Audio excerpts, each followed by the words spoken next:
Oi, gente, tudo bom? Meu nome é Fernanda Luiza Fontoura de Medeiros.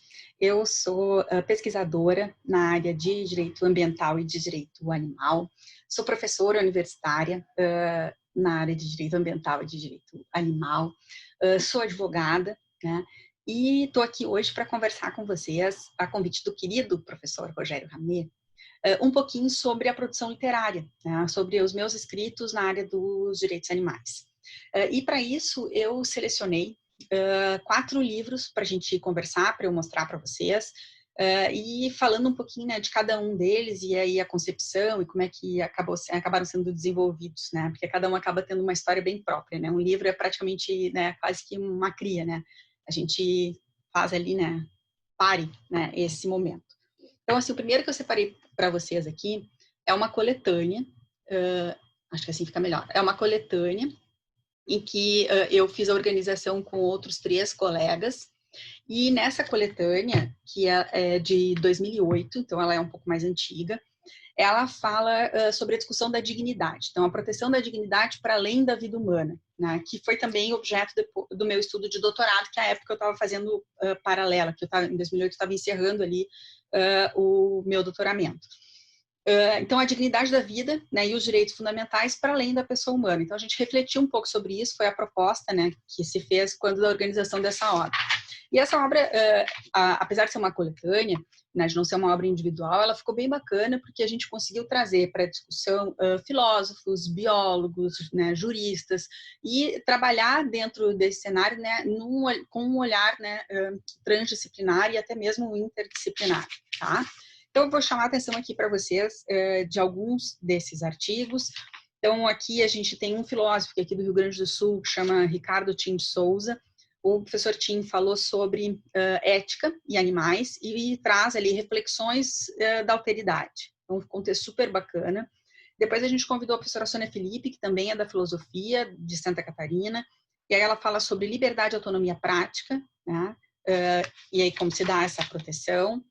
Nós temos depois uma outra filósofa, né, uma filósofa norte-americana chamada Martha Nussbaum. A professora Martha Nussbaum traz um texto em que recebeu o título, né, de Para Além da Compaixão e Humanidade, uma justiça. Então, ela faz uma provocação nesse sentido.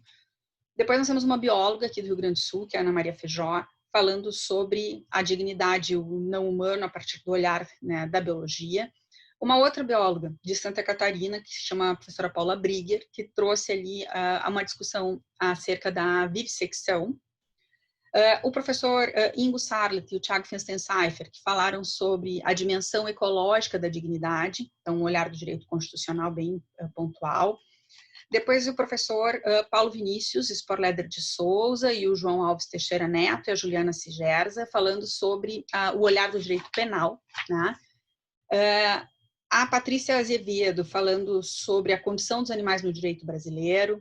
Eu, que apresento ali um texto falando sobre a CITES, que é uma convenção internacional sobre a questão do tráfico e comércio de animais silvestres. No nosso caso, aqui o olhar dos animais, mas é animais, né, flora e fauna. Então, eu falo ali sobre se, na verdade, é uma proteção ou se a gente está legitimando, né, o comércio da vida.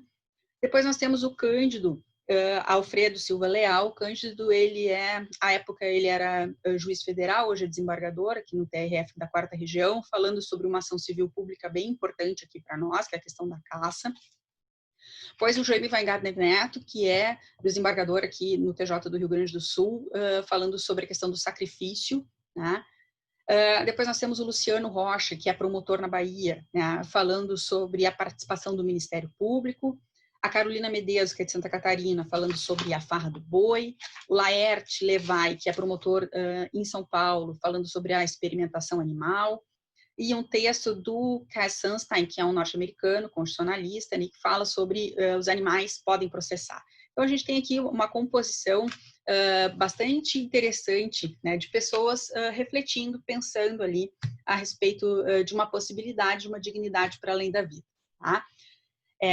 O outro texto que eu queria destacar para vocês é esse aqui. Tá? Esse aqui é o fruto da minha tese de doutorado, que foi uma pesquisa que eu realizei na Universidade Federal de Santa Catarina, com orientação do professor José Rubens Morato Leite, e fiz um período que a gente chama de doutoramento sanduíche, que é né, entre ali, né, o início, depois que a gente termina os créditos, faz todas as, né, cumpre todas as tarefas formais dentro da instituição, a gente pode fazer um período de pesquisa fora, com um outro supervisor, um professor, né, de quem vai estar te recebendo, e eu fiz esse período na Universidade de Coimbra, na Faculdade de Direito, com um constitucionalista, que é o professor, né, José Carlos. Então, a gente tem aqui, tá? Esse aqui é o fruto, né, no final da minha tese de doutorado, que eu acabei fazendo nesses dois lugares, tá? Tanto, né, na Universidade Federal de Santa Catarina, com o professor José Rubens Morato Leite, como na Faculdade de Direito da Universidade de Coimbra. Esse texto, na verdade, daí, assim, é o meu filho querido, assim, né, que foi a produção do doutorado. Esse texto, ele passou por várias transformações. A gente, quando faz a produção, a gente passa mesmo por várias transformações, a gente vai pensando várias coisas ao longo do caminho. E o meu andar aqui, né, quando fiz a reflexão sobre essa obra, pensando primeiro onde é que a gente está de tudo isso, né? Onde é que a gente entra, quando a gente fala em ambiente, onde é que entram os animais, onde é que entramos nós, né? E por que essa separação, nós, os animais, como é que a gente vai denominar isso, como é que a gente chama, né? Trouxe um pouco daquilo que foi a minha pesquisa no mestrado, que é a proteção constitucional do meio ambiente, mas uma proteção enquanto norma de direitos fundamentais, então direito e dever fundamental, e aí onde entra a questão da proteção animal, uma discussão sobre né, a teoria, né, de bem-estar e o direito animal, então como é que se separa, por que se separa, qual o olhar ali que a gente tem sobre isso, e a discussão da dignidade, né? E aí vários olhares a respeito dessa noção da dignidade e uma proposição, né? De fato, quais seriam os direitos possíveis que a gente consideraria, quais seriam os nossos deveres, né, para com esses animais não humanos, acabei chamando assim como uma forma, até eu acho que de chamar atenção para a gente, né, que nós também somos animais, enfim, né, aí nem sei se é a melhor, né, denominação, mas de fato foi a denominação escolhida à época. Então, esse livro aqui, né, então assim, eu estou, né, terminando aqui a preparação para a segunda edição, mas foi um livro que me deixou bastante feliz, né, foi o final de uma etapa bem importante, né, que é a etapa do doutoramento, e acabou resultando numa obra que eu confesso gosto bastante. Depois eu queria chamar a atenção para vocês de um outro livro, que é um livro mais curtinho, oriundo de uma outra pesquisa, tá? Não sei se dá para ler direitinho, oriundo de uma outra pesquisa, e aí essa daqui é uma produção que foi feita a partir, né, de um projeto apoiado pelo CNPq, que se chama, né, Observatório de Jurisprudência Animal, e a partir desse observatório, a gente, né, que eu coordenei, a gente desenvolveu vários produtos, né, vários resultados de pesquisa, e um deles foi esse.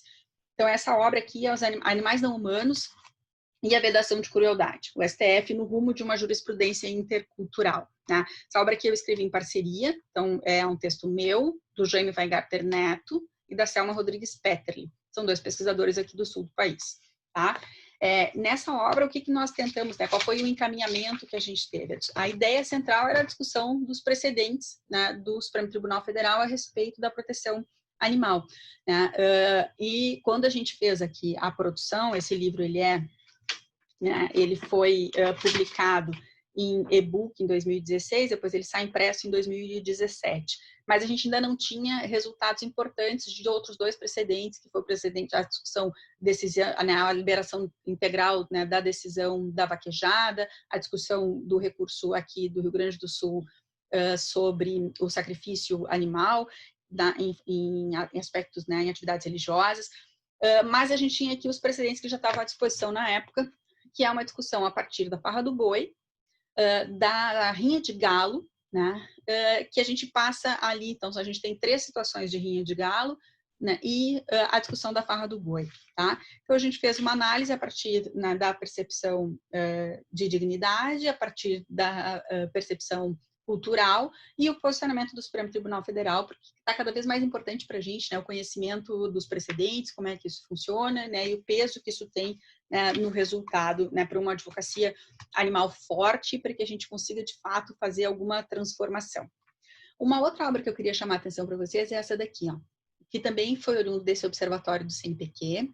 Essa aqui ela é um pouquinho diferente, eu escrevi também em parceria, né, aqui com outras 2 colegas, a professora Paula Pinhal de Carlos, que trabalha com gênero, né? E uma mestranda, que à época tinha acabado de terminar seu mestrado, que é a Bruna Kern Graziuso, que trabalha, né, estuda a questão, né, da mulher, também trabalha as questões de gênero e a forma, né, que a gente lida com a maternidade, que olhares são esses que a gente tem. E esse livro ele saiu, na verdade, de uma provocação da internet, né? Quando chega ali próximo dos Dias das Mães, não sei se vocês já perceberam sobre isso, mas acaba sempre tendo um debate. Mãe de pet também é mãe de cachorro também é mãe de gato também é mãe. E aí tem gente que apoia, tem gente que critica, né? Nós resolvemos, então, a partir disso, desenvolver uma pesquisa. Formulamos ali um instrumento, né, de pesquisa, a gente fez um questionário. Esse questionário foi aplicado em 851 mulheres, e foi muito interessante o resultado, né? Então, a gente tem ali algumas categorias muito bacanas. Então, a gente trabalhou um livro que chama Mães de Pet, Maternidade e Especismo, né?